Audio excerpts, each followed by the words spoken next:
Aujourd'hui, nous allons parler du traitement d'une maladie aussi courante que les hernies discales, dont la cause exacte n'a toujours pas de réponse claire. On sait que ce type de hernie est une lésion dégénérative du système musculo-squelettique de la colonne vertébrale, entraînant une saillie, protrusion, ou une rupture de l'anneau fibreux. À la suite de quoi le noyau pulpeux du disque est déplacé vers le canal rachidien, ce qui peut comprimer les nerfs et provoquer des douleurs intenses, entraînant des souffrances pour les patients. Les gens ont commencé à consulter plus souvent les médecins. Lorsque nous avons commencé à faire des chirurgies de la colonne vertébrale, elles étaient longues et difficiles. Les gens ont été pris de peur, disent-ils, c'est la colonne vertébrale, on peut rester handicapé après de telles opérations. Des années plus tard, après avoir maîtrisé les méthodes modernes de traitement, la situation a radicalement changé. Les gens ont vu des résultats positifs, en ont parlé à leurs amis, parents et connaissances. Et les statistiques ont augmenté. Chaque jour, nous réalisons en moyenne 4 à 5 chirurgies de la colonne vertébrale. Le mal de dos n'est pas toujours accompagné d'une hernie. Mais l'apparition de douleurs au bras, hernie de la région cervicale, ou à la jambe, région lombaire, indique le plus souvent que la racine nerveuse est comprimée par l'une ou l'autre hernie. Ceci est également confirmé par l'ajout d'une sensation d'engourdissement dans le bras ou la jambe. C'est encore pire si la faiblesse de l'un des membres augmente. Beaucoup moins souvent. Une compression de l'une des artères importantes se produit et un dysfonctionnement des organes pelviens peut survenir. Ce cas nécessite une aide d'urgence. Si le patient continue de rester à la maison et d'attendre que tout se passe tout seul, la probabilité de guérison diminue. L'opération peut ne pas aider et le patient attend le sort des handicapés. Pour diagnostiquer une hernie discale, je recommanderais de subir à la fois un scanner et une IRM. Ce sont des méthodes différentes. Avec la tomodensitométrie, les structures osseuses sont mieux vues. Avec l'IRM, le disque et les tissus environnants sont mieux vus. Mais, en même temps, je veux dire ceci, quel tomographe est à proximité, utilisez-le. L'essentiel est de le faire plus rapidement. Il existe différentes méthodes de traitement de cette pathologie. Maintenant, il y a beaucoup d'informations à ce sujet sur Internet. Ce qui prête à confusion pour les personnes qui ne savent pas quelle méthode choisir. Il y a des médecins qui possèdent une méthode et essaient de l'améliorer de toutes les manières possibles. De ce fait, une telle technique est souvent utilisée là où son utilisation est peu pratique voire dangereuse.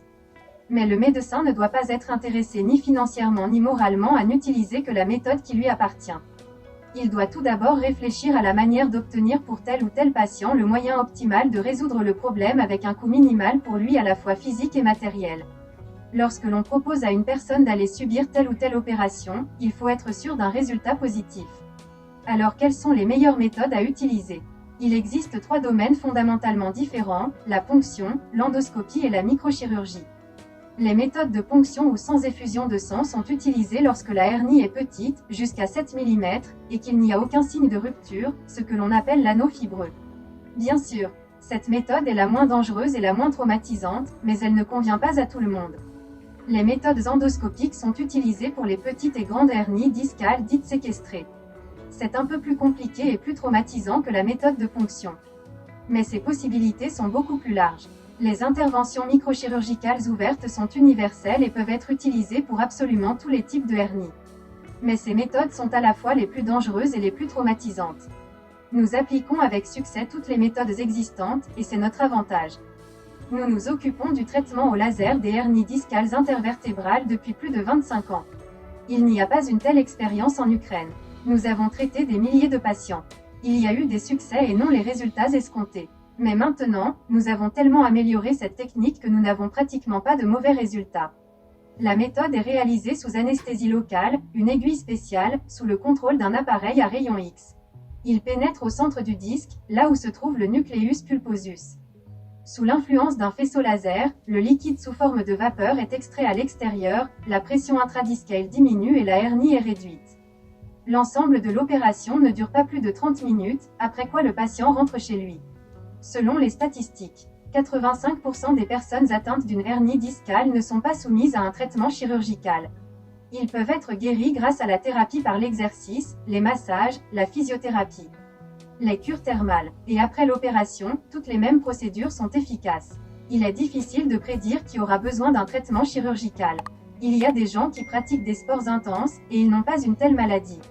Et vice-versa. La principale chose à comprendre est que la seule prévention de ces problèmes est une activité physique modérée régulière. Après 2 heures de travail sédentaire, vous devez absolument vous lever. Marchez et pliez le torse. Si vous restez assis pendant 6 à 8 heures d'affilée, les problèmes de colonne vertébrale seront garantis.